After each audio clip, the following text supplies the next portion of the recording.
Things you need to conduct a paranormal investigation.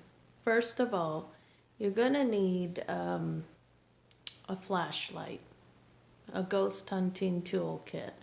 You can buy ghost hunting toolkits now on the website Ghost Stop. They sell all ghost hunting equipment. Some of them are in a high price range for people can afford it, and there's low price ranges.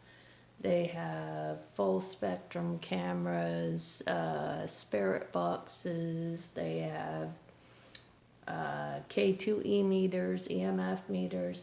You can actually buy ghost hunting toolkit on it.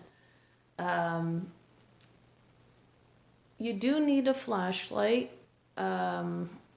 But you do need a digital recorder or Olympus recorder to record for disembodied voices. And you put it down on a flat surface in a room that is supposedly haunted, or it could be your house or a toy that's haunted. Any object is haunted, you put down the digital recorder.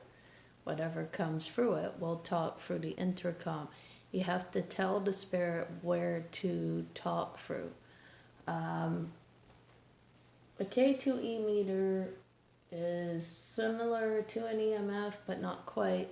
If you want the ghost to come forward, it will turn on the K2E meter and it will flash green. If it flashes all the way, it means you have a high energy spirit, like a poltergeist or something.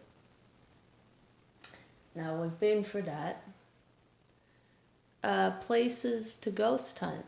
Cemeteries are a place because you can do meditation there.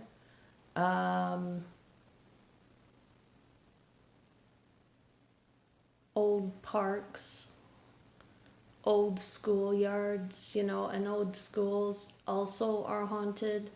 Old buildings that nobody lives in, abandoned ones, abandoned houses nobody live in. You could ghost hunt, but be careful that the cops might try to arrest you if you go to a old abandoned building that's locatedly haunted and you didn't know no one lives there. So be prepared because the cops bust up that kind of thing. But if you're doing it in a civil manner, I doubt they do anything. So just be aware that someone might think you're trespassing, but it's abandoned, so how would you know that? So if there's no sign, then probably you're not trespassing, but to people you are. It's a gray zone area. Not going to get into it. Another place to ghost hunt would be a place that you have permission to ghost hunt, like someone's house. If they invite you to ghost hunt in their house, or they've been having problems with a spirit, that's another place, but you need permission to do that because you just can't intrude on someone. It's privacy laws. Another place to ghost hunt. An old law office nobody lives in and isn't used. Make sure nobody's in it because they can actually call police if you're in there and you didn't know. But just explain yourself. That's how you deal with it. The cops may not arrest you. That can happen. It's happened before. Let's first, most off, you do need evidence of the paranormal if they're going to take you to court over a trespass issue. You can show your case by showing evidence of the paranormal. Say you were there to investigate a ghost and you didn't know someone lived there. You can state your claim. Another thing is, I don't think it's illegal to go in an old abandoned building that's haunted, but be aware that people might think you're trespassing. Now, nobody lives there. How can you call it trespassing? But that's some people may own it and may not live there.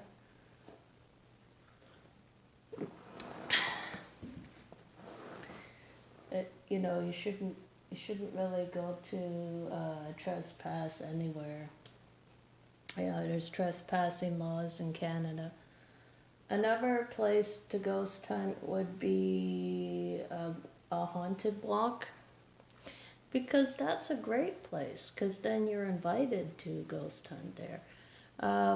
Old jails that are abandoned are haunted. Those are places you can investigate the paranormal. And be aware that investigating the paranormal means you need equipment. You can also use apps on your phone, but some places you ghost hunt may not have access to the internet. So make sure you have digital cameras and digital recordings and a digital recorder. You can buy a small one at the dollar store for cheap if you can't afford one. You can buy the Olympus at Walmart. It'd be a little less cheap. It'd be a little more expensive, but not too much.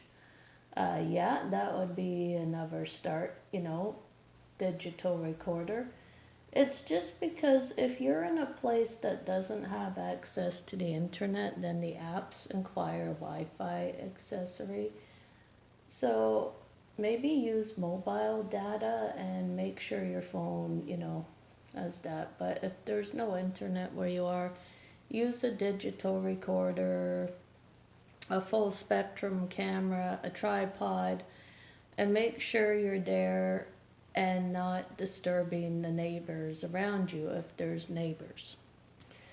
You have to respect your neighbors, any neighborhood you go to. Another place to ghost hunt is an old forest nobody goes to. Look for old forests in your neighborhood. They're probably haunted. 100% they're haunted. A train station is definitely haunted. That's a great place to paranormal investigate, is a train station. Now you need to get info from the villagers if they've seen any ghosts, and what time they come out. Usually nighttime is a good time to ghost hunt, but you can't ghost hunt after a full moon. You have to wait 3 days after a full moon to ghost hunt because of the geometric field on the ground. It disturbs the geometric paranormal field. Okay, bye.